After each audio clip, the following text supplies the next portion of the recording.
கண்மணி அன்புடன் அடுத்த வர எபிசோடில் பார்த்தீங்க அப்படின்னா எல்லாரும் பார்த்தீங்கன்னா எல்லா மெம்பர்ஸும் முடிவு பண்ணி ராஜசேகருக்கு அப்புறம் யார் வந்து தலைவராக பதவி இருக்கலாம் அப்படின்னு சொல்லிட்டு ஓட் பண்ணதில் பார்த்தீங்கன்னா எல்லாரும் அன்பு பேர் தான் சொல்லியிருப்பாங்க. இந்த விஷயத்தை பார்த்தீங்கன்னா ஒரு மெம்பர் வந்து வீட்டில் சொல்லுவார். ராஜசேகர் வந்து பார்த்தீங்கன்னா திரும்ப நம்மள தான் சொல்லுவாங்க அப்படிங்கிற தைரியத்தில் இருந்தார். தன்னோட பையனை சொன்னோன்னே அவருக்கு கோவம் பொறுக்கல. தன்னோட பையனாக இருந்தாலும் பதவி அப்படிங்கிற விஷயத்தில் அவர் வந்து ஏற்றுக்கவே முடியல.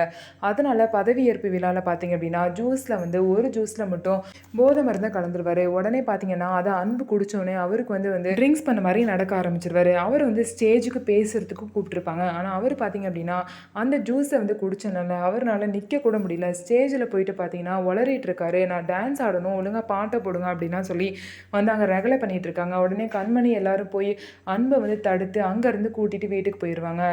பதவியேற்பு விழா ஒழுங்காகவே நடக்கலை. அன்பும் பார்த்தீங்கன்னா அங்கே அசிங்கப்பட்டு போயிடுவார். இதுக்கு எல்லாரும் அன்போட அப்பா தான் காரணம் அப்படிங்கிற விஷயம் யாருக்குமே தெரியாது. கண்மணி பார்த்தீங்க அப்படின்னா அன்புக்கிட்ட வந்து ஏன் இப்படி பண்ணீங்கன்னு சொல்லிட்டு கேட்குறாங்க. நான் வந்து குடிச்சிட்டே ஃபங்க்ஷனுக்கு வரல, நான் வந்து அங்கே வந்தும் குடிக்கலை அப்படின்னு சொல்லிட்டு அன்பு சொல்லவும் வேறு ஏதோ இதில் நடந்திருக்கு கண்டுபிடிக்கணும்னு சொல்லிட்டு கண்மணியும் நினைக்கிறாங்க. கண்மணி வந்து இந்த விஷயத்தில் யார் சம்மந்தப்பட்டிருக்கா அப்படிங்கிறத கண்டுபிடிப்பாங்களா இல்லையா அப்படிங்கிறத பொறுத்திருந்து பார்க்கலாம். அப்படி கண்மணி கண்டுபிடிச்சிட்டா ராஜசேகரோட நிலைமை என்ன ஆகும் அப்படிங்கிறதையும் பொறுத்திருந்து பார்க்கலாம். நம்ம வீடியோ உங்களுக்கு பிடிச்சிருந்தா நம்ம வீடியோவை லைக் பண்ணிக்கோங்க. மறக்காமல் நம்மளோட சேனலை சப்ஸ்கிரைப் பண்ணிட்டு பாருங்கள்.